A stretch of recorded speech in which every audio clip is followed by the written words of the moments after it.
Magritte, c'est qui lui encore, punaise, Magritte. Ah, Magritte.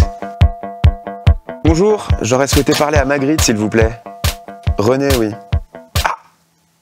Ah, mes condoléances, je rappellerai plus tard. Bon, déjà, ça, c'est une info, il est mort. Magritte, il est issu du mouvement Dada. Alors non, c'est pas un fan de course hippique. En 1929, il va peindre une œuvre que nous avons tous vue au moins une fois. La trahison des images. Ludwig van Beethoven, le musicien, c'est un enfant prodige. À 11 ans, il va créer sa toute première sonate. Un peu plus tard, il va rencontrer son mentor, Joseph Haydn. À l'époque, Haydn, c'est le zizou de la musique classique. Double crochet, do, ré, mi, fa, sol.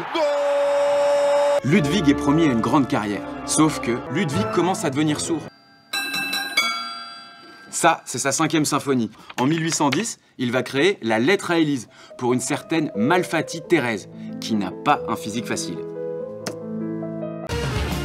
Kavinsky, c'est un musicien français qui fait de l'électro. On a tous entendu son tube dans Drive. Kandinsky, le king et l'inventeur de l'art abstrait. Chez lui, c'est simple, il y a tout qui est abstrait. Facile, mais c'est quoi ce blaze? Il a une synesthésie. S-I-E. Synesthésie, 28 points, c'est cadeau. Vous voulez savoir si vous pouviez m'expliquer brièvement ce que c'était l'art abstrait?